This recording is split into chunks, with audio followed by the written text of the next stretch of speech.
Robert Francis Prevost, elected in 2025 and taking the name Leo XIV, is the first American pope in history.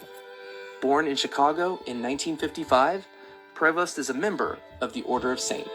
Augustine and spent much of his priesthood in Peru, where he became deeply engaged in pastoral work and indigenous advocacy. Before his election, he served as the prefect of the Dicastery for Bishops, giving him broad influence over global episcopal appointments. Leo XIV's election marked a significant shift in the Catholic Church's geographic center of gravity.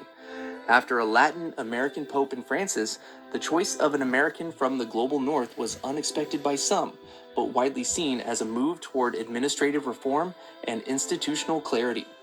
His deep experience with both the global south and Vatican bureaucracy positioned him as a unifying figure. Known for a calm but firm leadership style, Leo XIV has emphasized episcopal accountability, financial transparency, and pastoral outreach. He has continued the themes of synodality and decentralization begun under his predecessors, while also reinforcing traditional liturgical discipline. His early papacy has been marked by efforts to strengthen interreligious dialogue and bolster Catholic education worldwide. Though still early in his pontificate, Leo XIV is seen as a stabilizing figure after a turbulent era marked by global crises and internal church tensions. As the first American pope, he symbolizes the universality of the Catholic Church in a truly global age.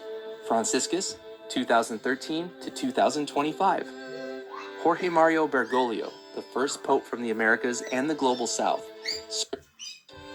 Francis of Assisi, reflecting his emphasis on poverty, peace, and environmental stewardship. His papacy was tone. He emphasized mercy over dogma, famously asking, "Who am I to judge?" when discussing LGBTQ Catholics. His encyclicals, Laudato Si on the environment and Fratelli Tutti on social friendship, highlighted his global concerns and moral voice on climate change, migration, and economic injustice. Though his reforms sparked resistance among traditionalists, Francis remained one of the most widely recognized in the Church's voice in global affairs. Benedictus XVI, 2005 to 2013. Joseph Ratzinger, a renowned theologian from Bavaria, served as Pope Benedict XVI from 2005 to 2013. Elected following the death of John Paul II, Benedict was already well known as the head of the Congregation for the Doctrine of the Faith, a role in which he defended Catholic orthodoxy with intellectual precision and clarity. Benedict's papacy focused on reaffirming traditional church teachings, especially in areas such as liturgy, faith, and morality. He promoted a hermeneutic of continuity, arguing that Vatican II reforms should be interpreted in harmony with the Church's long-standing traditions. He expanded the Latin Mass through Summorum Pontificum and encouraged deeper theological education for clergy and laity alike. However, Benedict's tenure was also marked by challenges. He inherited a global church still reeling from sexual abuse scandals and worked to address them, though critics argued his responses were insufficient. His papacy also faced difficulties with internal Vatican politics, notably the VatiLeaks scandal that exposed corruption and intrigue within the Curia. In 2013, Benedict shocked the world by announcing his resignation, the first pope to do so voluntarily in over 600 years. Citing declining strength, he stepped down with humility and became Pope Emeritus, living in quiet retirement in the Vatican gardens. Benedict XVI's legacy lies in his profound writings, efforts to reconcile faith and reason, and his courageous decision to resign for the good of the Church. His papacy bridged the dynamic energy of John Paul, an Italian pope in 455, and the reforming spirit of Francis. Johannes Paulus, der Zweite Kyrol.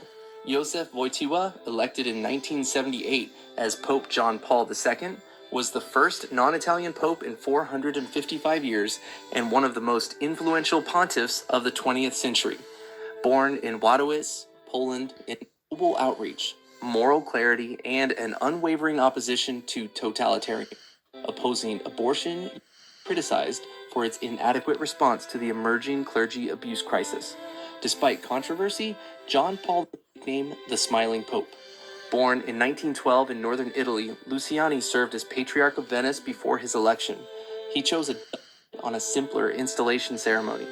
His daily, though his paper's successful conclusion in 1965, implementing its reforms, liturgical changes, renewed focus on ecumenism, and engagement with the modern world, defined his pontificate. He worked to bridge the gap between tradition and progress, attempting to preserve church unity amid rapid transformation. A reserved but deeply intellectual leader, his leadership shaped the post-conciliar church in fundamental ways. His 6, widely regarded as a caretaker and approachability. Pius XII, in 1939, led the Catholic Church through openness, made him one of the most consequential popes of the modern era. Pius XII, Pacelli was already deeply involved in church-state relations.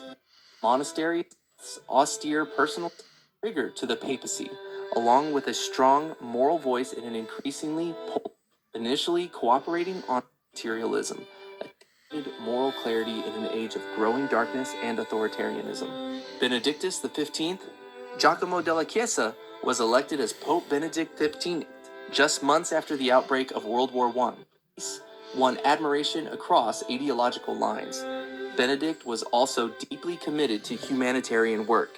Under his leadership, the Vatican provided aid to prisoners of war, coordinated exchanges of information on the missing, and sent food and supplies to civilians across Europe for France program of internal reform.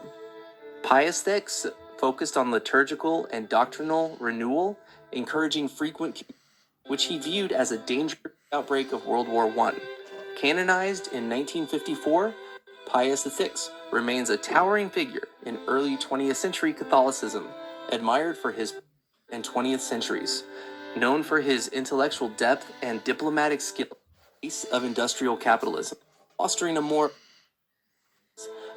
Despite his willingness to engage modernity, he upheld Pius IX, Giovanni, serving for over 31 years during one of the most transformative and tumultuous periods in the Church's relationship with the modern world. Initially seen as a liberal reformer, Pius introduced progressive policies as ruler of the Papal States of Italy in 1870, without original sin. He also sharpening tensions between the Church and the modern state. Pius died in 1878 and was beatified in 2000. His papacy, while controversial, Capillari, elected as Pope Gregory XVI in 1831, led the Church to strongly as rigorous innovation. Despite his political rigidity, the pre-modern, despite its brevity, his reign came at a moment of significant religions engulfing Europe. He also addressed the growing threat of free initiatives. Last flicker of moderation